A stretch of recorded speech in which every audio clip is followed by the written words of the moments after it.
Hello guys, कैसे हैं आप सब। आई होप कि आप सभी अच्छे होंगे and welcome back to my channel जिसका नाम है अनसुनी मोहब्बत।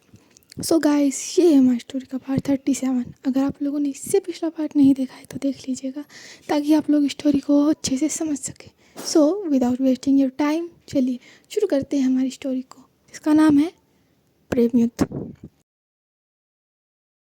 सो गाइस, इससे पिछले पार्ट में हमने देखा था कि जो अंजलि एंड वृंदा है वो हवेली में आ चुके होते हैं एंड लास्ट में ये दोनों सो जाते हैं। सो अब देखते हैं इससे आगे। तो अब जो है सुबह हो चुकी थी। वृंदा एंड अंजलि अभी तक सो रहे थे। अब वृंदा की आँख खुलती है एक फ़ोन की रिंग के साथ एंड वो देखती है कि उसे किसी का कॉल आया था। वो कॉल पिक करती है एंड कॉल पे बात करती है। उधर सामने से कोई कहता है, मैडम एक प्रॉब्लम हो गई है। उसकी आवाज़ काफ़ी घबराई हुई लग रही थी। तो वृंदा देर ना करते हुए उससे पूछती है, क्यों, क्या हुआ, तुम ऐसे घबरा क्यों रहे हो। तो वह कहता है, मैम वो हमारी गैंग पे खतरा है मैम। तो वृंदा कहती है, किससे है हमें खतरा। तो वो आदमी कहता है, पता है नहीं मैडम, शायद कोई पुराना दुश्मन है हमारा जिसने हमारे गैंग का पता लगा लिया है और शायद वो हमला भी करने वाला है हम पे। तो वो कहती है, don't worry, I am coming. And वो आदमी कहता है, ओके मैम, ओके। एंड फिर कॉल जो है वो कट हो जाता है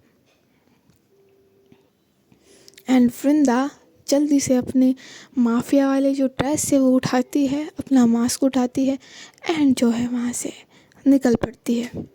इधर जो अंजलि है वो अब तक सो रही थी एंड उसकी आँख खुलती है ये गेट खटखटाने की आवाज़ से। कोई उसके गेट पर नॉक कर रहा था। वो आँखें खोलती है एंड देखती है कि वहाँ पर और कोई नहीं बल्कि पल्लवी होती है। तो पल्लवी कहती है, क्या मैं अंदर आ सकती हूँ दी। तो अंजलि कहती है, बिल्कुल। एंड अब पल्लवी अंदर जाती है एंड कहती है, दी आप अब तक सो रहे हो।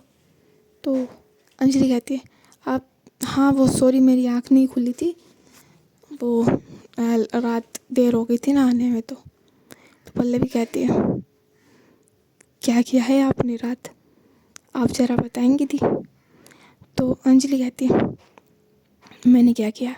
तो पल्लवी कहती है, सब जानती हूँ मैं दी, जो आप रात करके आई हैं। एंड वृंदा ने जो किया वो भी, उसने आपको प्रपोज किया है ना, और आपने क्या किया, आपने उसे हाँ बोल दिया। तो कहीं आप सच में उससे प्यार तो नहीं करने लग गई है ना। तो अंजलि कहती है, ऐसा कुछ नहीं है, तुम नहीं जानती हो कि मैंने उसे हाँ क्यों किया है। तो पल्लवी कहती है, तो मुझे बताइए क्यों किया है आपने ये सब, क्या ज़रूरत थी आपको उसे हाँ बोलने की जबकि आपको पता है कि वो कैसी इंसान है और वो क्या है। तो अंजलि कहती है, अगर उसका राज पता करना है तो उसके क्लोज रहना होगा। उसके क्लोज रहने के लिए अगर उसमें मुझे प्रपोज कर रही है तो मुझे उसे हाँ कहना होगा, क्योंकि तभी मैं उसके पास रह सकती हूँ एंड उसकी सारी सच्चाई का पता लगा सकती हूँ। तो पल्लवी कहती है, वाह दी वाह, ये आप सोच कैसे लेती है। तो अंजलि कहती है, सोचना, अपने देश के लिए मैं एक पल ना सोचूं, चाहे उसके लिए मुझे कुछ भी करना पड़े। तो पल्लवी कहती है, क्या मतलब है थी आपका। तो कहती है, कुछ नहीं पल्लवी, बस तुम देखती जाओ मैं क्या करती हूँ। मैंने उसको हाँ सिर्फ इसलिए किया है ताकि मैं सच्चाई का पता लगा सकूं, उसका जो भरोसा है मुझ पर बिल्ड कर सकूं और उसके लिए वो मुझ पर भरोसा करे, ये बहुत ज़रूरी है, इसीलिए मैंने ये सब किया है। पल्लवी कहती है, परती ऐसे तो ये तो गलत होगा ना, उसके इमोशंस के साथ तो एक खिलवाड़ होगी ना, मतलब वो जो भी है वो चीज़ अलग है, मगर ये खिलवाड़। तो अंजलि हंसते हुए कहती है, हैं? और उसने जो खिलवाड़ की है उसका क्या, उसने कितनों के साथ खेला है, कितनों की जान ली है, वो तुम्हें दिखाई नहीं दे रहा है पल्लवी। तो पल्लवी कहती है, शायद आप ठीक कह रही थी, आपने बहुत अच्छा किया। एक बात कहूँ? तो अंजलि कहती है, तो पल्लवी उसके शोल्डर पर हाथ रखते हुए कहती है, बहुत बड़ा दिल है दी आपका, हर कोई ऐसा नहीं कर सकता, बहुत साहसी हैं आप। तो अंजलि कहती है, वो तो तुम भी हो, तुम्हें क्या लगता है मुझे कुछ नहीं पता? तो पल्लवी कहती है, क्या नहीं पता थी, क्या पता है आपको? तो अंजलि कहती है, तुम जो मीरा के लिए फील करती हो सब दिखता है मुझे पल्लवी। तो पल्लवी कहती, दीदी ऐसा कुछ नहीं है। पल्लवी ना अपनी नज़रें चुराने लग जाती है, तो कहती दी ऐसा कुछ नहीं है, आप कुछ भी सोच रही है, गलत सोच रही है। तो अंजलि कहती है, ओ कम ऑन पल्लवी, सब दिखता है तुम्हारी आंखों में, तुम्हारी बातों में, तुम जिस तरीके से उसके लिए फील करती हो, जिस तरीके से उसकी बात करती हो, जिस तरीके से उसे देखती हो, सब पता चलता है पल्लवी। तो मेरे सामने तो तुम ये झूठ बोलो ही मत। तो पल्लवी कहती है, ऐसा कुछ नहीं थी, आप कुछ ज़्यादा सोच रही है। अंजलि उसकी तरफ देखती है एंड बड़े ही सीरियस होके कहती है, ये तो तुम भी जानती हो पल्लवी, बस ये है कि तुम भाग रही हो उस चीज़ से। और मैं तुम्हें एक बात कहूँ, मीरा बुरी नहीं है। तो पल्लवी कहती है, दी वो बुरी कैसे नहीं है? अगर वो बुरी ना होती तो अपनी बहन का साथ देती। तो अंजलि कहती है, तुम्हें क्या पता वो अपनी बहन का साथ ही दे रही थी, क्या पता उसे पता ही ना हो कि उसकी बहन ये है, एक माफिया है। तो पल्लवी कहती है, दी ऐसा कुछ नहीं है, वो उसके साथ रह रही है और उसे पता ना हो कि उसकी बहन इतना कुछ कर रही है। तो अंजलि कहती है, हाँ, तुम जानती नहीं हो इन माफिया लोगों को, ये घर में क्या, इनके साथ साथ परछाई बनकर चलने वाले इंसान को तक पता ना लगने दे कि ये है क्या, और तुम बात करती हो घर में रहने की साथ में। तो पल्लवी कहती है, अगर ऐसा है तो मुझे पता करना होगा कि मीरा भी इन सब में शामिल है या नहीं। तो अंजलि कहती है, दोनों मिलकर पता करते हैं। पल्लवी कहती है, हाँ। एंड अब ये दोनों हैंड शेक करते हैं एंड कहते हैं, हम दोनों मिलके करेंगे। एंड अब जो है इतना कहकर पल्लवी वहाँ से चली जाती है एंड अंजलि भी अब फ्रेश होने के लिए चले जाते हैं। अब आते हैं दूसरी साइड वृंदा की तरफ। वृंदा अपनी कार लेकर जा रही थी अपने अड्डे पर। तो वो अब पहुँच जाती है वहाँ। तो वहाँ जाते ही देखती है कि उसकी गैंग के जो लोग हैं उन्हें कुछ लोगों ने अपने कब्जे में किया हुआ है, मतलब वो उन्हें कुछ नहीं कर पा रहे हैं, बांध दिया है सबको। तो वो क्या करती है, उसके पास बैकअप था, मतलब उसके और भी कुछ आदमी थे जो कि पीछे से उसके पीछे आ रहे होते हैं। ये बात उनको नहीं पता थी जिन्होंने उन पर हमला किया था। तो वो आती है एंड सबसे पहले तो वो अकेले आती है एंड वो लोग देखते हैं कि कोई लड़की आई है अकेले, एंड वो लोग नहीं जानते थे कि वो इस गैंग की लीडर रिद्धिमा है, माफिया क्वीन है, अंडरवर्ल्ड की क्वीन है। तो वो उसे देखते ही कहते हैं, ए लड़की, कौन हो तुम और यहाँ क्या कर रही हो? अपनी भलाई चाहती है तो निकल जाओ यहाँ से, नहीं तो अच्छा नहीं होगा। तुम जानती नहीं हो कि यहाँ पे क्या चल रहा है। तो कहती है, क्या चल रहा है यहाँ पर? और कौन आप लोग कौन हो ये बताइए। अब मैं तो यहाँ पर कुछ करने आई थी काम से, मगर आप लोगों ने तो यहाँ पे कब्ज़ा ही जमा रखा है। तो वो लोग कहते हैं हमारी मर्ज़ी है, हम चाहे कब्ज़ा जमाए चाहे इस जगह को उड़ा दे। तू यहाँ क्या कर रही है ये बता। तो वो कहती है मैं यहाँ क्या कर रही हूँ ये तुम मुझसे पूछ रहे हो? पूछना तो मुझे चाहिए कि तुम लोग यहाँ पर क्या कर रहे हो। एंड वो एक एक को बड़े गौर से बड़े ध्यान से देखती है। तो उनमें से एक आदमी उसके सामने आता है एंड उसके जो बाल है उसको पकड़ते हुए कहता है एक बार की बात समझ में नहीं आती, अपनी जान प्यारी नहीं है तुम्हें? चले जाओ यहाँ से।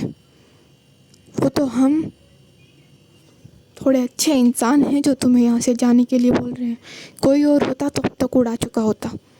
जाओ यहाँ से, चली जाओ। तो वो कहती है अच्छा ठीक है मैं जा रही हूँ, मेरे बाल छोड़ो, मुझे अब डर लग रहा है। तो कहता है आ गई लाइन पे, जाओ निकलो यहाँ से, जल्दी निकलो। एंड अब जो रिद्धिमा है वो वहाँ से कहीं और ना जाते हुए वहाँ पे साइड में ही एक रूम था जो कि खाली था, कुछ नहीं था, वो वहाँ पे चली जाती है एंड जो दरवाज़ा है उसे बंद करती है। अब जो है उसके पास थे उसके माफिया वाले कपड़े, तो अब वो जो है उन्हें पहनती है, रेडी हो जाती है। वही अपनी black shirt, black pant, black blazer and एक गले में चैन, प्लेन चैन थी वो सिल्वर कलर की, एंड हाथ में वॉच। बट इस बार वो मास्क नहीं लगाते हैं क्योंकि वो लोग तो उसका चेहरा पहले ही देख चुके थे, क्योंकि उसे पता था कि बचने वाला तो इनमें से एक भी नहीं है, तो क्या ही फ़ायदा मास्क लगाने का जब कोई बताने वाला ही नहीं होगा। एंड अब वो निकलती है बाहर। उसके पास ना एक गन भी थी, पता नहीं कैसे बरसों ने छुपाई थी, एक बड़ी सी गन थी, शायद उसके कपड़ों में ही रखी थी जो कि वो लोग नहीं देख पाए थे क्योंकि वो पॉलीथीन में थे, बड़ी सी, एंड उन्होंने ध्यान भी नहीं दिया था। तो अब वो जो है गेट को खोलती है बड़े स्वैग के साथ, एंड इतने में उसके जो आदमी थे जो पीछे से आ रहे थे वो भी आ चुके थे। एक्चुअली वो अपने आदमियों के आने का ही इंतज़ार कर रही थी, इसीलिए बस थोड़ा सा टाइम पास कर रही थी उनके साथ। तो अब जो है वो पूरे स्वैग के साथ बाहर निकलती है एंड उस गन को अपने कंधे पे रखते हुए निकलती है वो बाहर। एंड जैसे ही वो लोग उसे उन कपड़ों में देखते हैं तो उनकी तो सिट्टी पिट्टी गुल हो जाती है, क्योंकि ऐसे कपड़े सिर्फ माफिया क्वीन के पास थे। उसके ब्लेज़र पर जो डिज़ाइन बना था या फिर जो भी लेबल लगा था उसे देख के समझ जाते हैं कि ये वही है, एंड वो लोग थोड़ा डर जाते हैं। एंड उनमें से एक कहता है ये कोई आम लड़की नहीं है, ये माफिया क्वीन है, ये अंडरवर्ल्ड की क्वीन है, यही है। तो दूसरा कहता है कौन है ये? तो वो कहता है यही है रिद्धिमा राठौड़। इनकी तो थाने में भी स्केचेस है, मगर आधी अधूरी, कोई भी इनका पता नहीं लगा पाया है। और यही है रिद्धिमा राठौड़। ये सुनते ही सब के सब वहीं पर शक, एंड इतने में वो कहते हैं मारो इन्हें। एंड वो लोग अब गोलियां चलाने लग जाते हैं। तो रिद्धिमा बिना डरे अपने आदमियों को इशारा करती है कि तुम भी गोलियां चलाओ, एंड वो अब गन फायर करना शुरू करती है। एंड एकदम आँखों में आग लिए बिजली की रफ्तार से वो गोलियां चला रही थी, एंड उसकी गैंग के लोग भी, क्योंकि कम तो उसकी गैंग के लोग भी नहीं थे क्योंकि उनकी ट्रेनर तो वही थी। एंड अब वो चारों तरफ गोलियां चलाती है जिसकी वजह से शायद वहाँ पे कुछ था ऐसा कि आग आग लग जाती है थोड़ी थोड़ी। एंड उस भड़कती आग में उसकी आँखों की जो आग है, उसके सामने वो आग भी कम लग रही थी। चारों तरफ आग, मतलब थोड़ी थोड़ी, एंड बीच में रिद्धिमा एंड उसके आदमी जो कि गन फायर कर रहे हैं।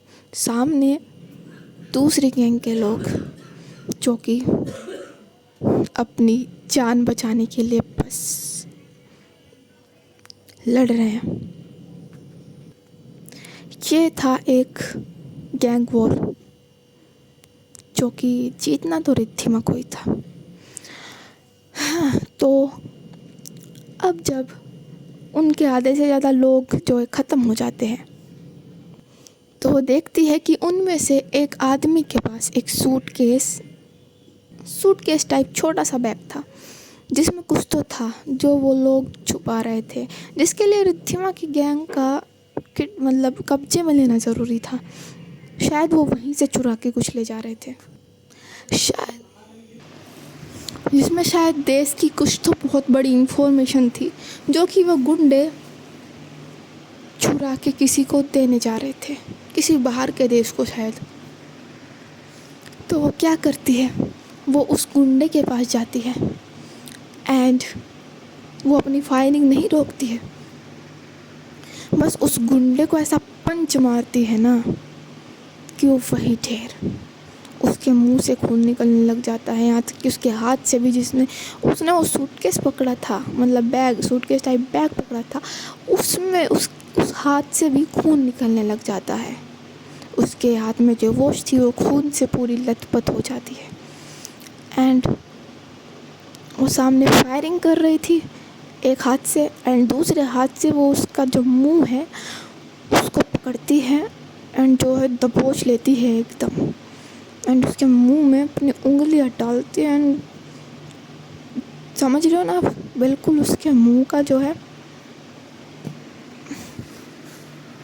मुंह को जो है लहूलुहान कर देती है। एंड अब उसके हाथ में जो सूटकेस था वो गिरने लग जाता है एंड वो गुंडा तो नीचे गिर जाता है, बट सूटकेस पकड़ लेती है रिद्धिमा। एंड वो उसके हाथ में अब सेफ था, उसे कोई ले ही नहीं सकता था। एंड फायरिंग करते हुए वो एकदम योद्धा लग रही होती है, जिसे सिर्फ सामने वाले को ख़त्म करना है जो कि उसके देश के दुश्मन है। बस उसके दिल में यही अरमान है। तो वो अब फायरिंग कर रही है। ज़रा सोचिए, एक तरफ एक हाथ से वो फायरिंग कर रही है, दूसरे हाथ से उस गुंडे को पकड़ा हुआ था एंड उसे लहूलुहान कर दिया था। सोचिए क्या नज़ारा होगा वो, क्या लड़ाई करती है वो, क्या एटीट्यूड है उसका, कोई नहीं टिक पाता है उसके सामने। तो ये गुंडे क्या चीज़ है। उसकी आंखों में बहुत गुस्सा दिख रहा था, आग दिख रही थी जो कि वो खुद भी संभाल नहीं पा रही थी। अब जब उसकी सामने वाली गैंग के सारे गुंडे ख़त्म हो जाते हैं, तब जाकर वो कोई शांत होती है, सबको मिटाकर ही वो सांस लेती है। एंड अब जो है उसके मुंह पे भी खून के छींटे लग चुके थे, उसके हाथ पे, मुंह पे भी लग चुके थे खून के छींटे। थोड़ी सी चोट तो उसको भी लगी थी, बट उस चोट की परवाह ना करते हुए उसने सिर्फ उनको ख़त्म किया था। एंड अब उन खून के छींटों को पोंछते हुए कहती है, अच्छे लोगों के लिए मैं नायक हूँ, पर तुम जैसे लोगों के लिए मैं खलनायक हूँ, और अगर मुझे दुनिया की नज़रों में बुरा भी बनना पड़े तो मंजूर है मुझे। एंड अब वो अपना जो है अपनी गैंग के लोगों से कहती है, साफ़ करो ये सब। एंड वो लोग जो है अब साफ़ करने के लिए लग जाते हैं, जो भी खून वून बिखरा निकला था वहाँ पे, सारी लाशों को वो ठिकाने लगाने लग जाते हैं एंड जिन लोगों को बंधक बनाया था उन्हें भी वो छुड़ा देते हैं एंड वो सूटकेस उसी के पास सेफ रहता है। एंड जब सब कुछ साफ हो जाता है तो वो अब अपनी गैंग के लोगों से कहती है, क्या कर रहे थे तुम लोग? तुम लोगों के होते हुए वो ये इतनी इम्पोर्टेंट चीज़ यहाँ से लेके जा रहे थे, तुम लोगों को बंधक बना लिया उन्होंने। क्या तुम लोगों में इतनी भी शक्ति नहीं है कि तुम लोग उनसे लड़ सको? तो लोग कहते, सॉरी मैडम जी, पता नहीं कैसे वो लोग यहाँ पर अचानक से घुस गए, पता नहीं उनको किसने इन्फॉर्मेशन दी कि हम लोग यहाँ पे मिलेंगे, उन्होंने अचानक से हमला किया था। तो कहती है ठीक है। एंड वो अपने एक वफादार जो आदमी था उससे कहती है, पता लगाओ किसने किया है ये सब, मुझे अगले 2 घंटे में इस चीज़ की इन्फॉर्मेशन चाहिए, जाओ कैसे भी करो पर करो। एंड वो आदमी वहाँ से निकल जाता है इन्फॉर्मेशन ढूंढने के लिए। एंड अब वो जो है अपने कपड़े वगैरह सब साफ़ करती है एंड खून जो उसकी बॉडी पे लगा था उसे भी साफ़ करती है। एंड अब वो बड़े ही एटीट्यूड और स्वैग के साथ जाती है अपनी चेयर पर, माफिया वाली, जो कि बहुत ही आलीशान थी। एंड उसके सामने था एक टेबल जिस पर लिखा था, I don't follow rules, I make them. And अब वो बैठती है बड़े ही एटीट्यूड के साथ उस कुर्सी पे अपने स्टाइल में। उसका पोज ऐसा था कि कोई भी देखते ही समझ जाए कि इसका तो रुतबा ही अलग है। उसके सामने कुछ ग्लास एंड एक जग में वाइन भी रखी हुई थी, जो कि शायद वो पीती थी इसलिए, बट वो ज़्यादा नहीं पीती थी, थोड़ी बहुत कभी कभी। एंड अब वो ऐसे बैठती है जैसे चैन की सांस ले रही हो। वो अपनी आंखों को थोड़ा थोड़ा बंद कर लेती है एंड कहती है, अपने देश के लिए मैं कुछ भी कर सकती हूँ,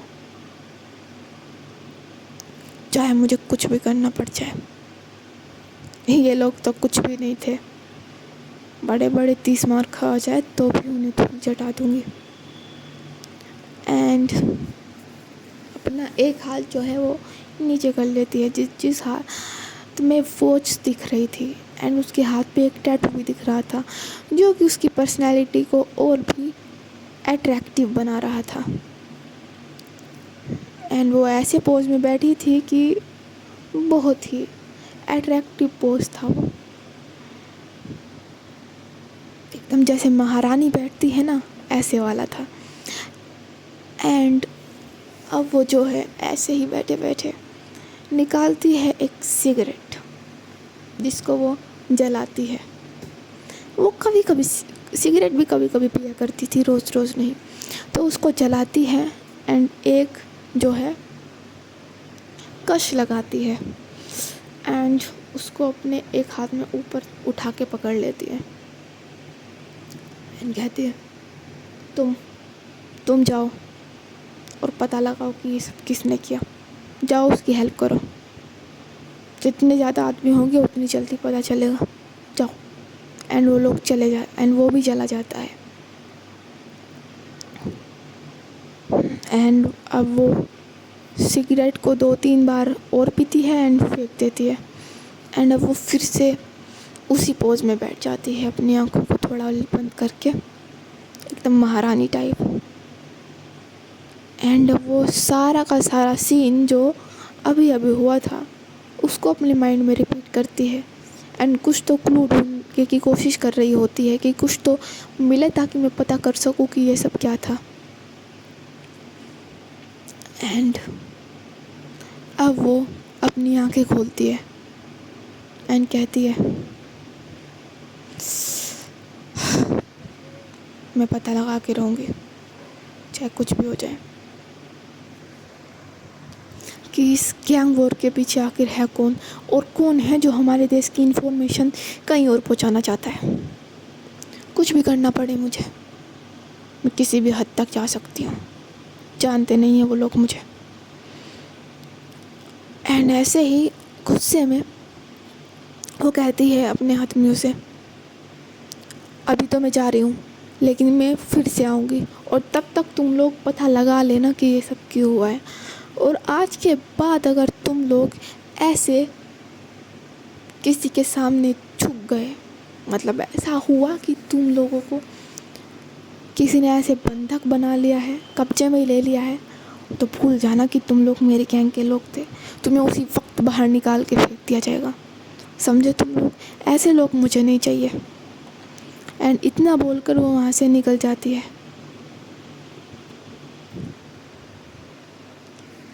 सो गाइस, इस पार्ट में इतना ही, ये पार्ट यहीं तक। कैसा लगा आप लोगों को ये पार्ट, हमें ज़रूर बताइएगा। वीडियो को स्टोरी पसंद आई हो तो वीडियो को लाइक करिए, चैनल को सब्सक्राइब करिए एंड शेयर करिए। एंड हाँ, कमेंट्स में बताना मत भूलिएगा कि आपको स्टोरी कैसे लगी। सो मिलते हैं आप लोगों से नेक्स्ट पार्ट में, तब तक के लिए थैंक यू। राधे राधे।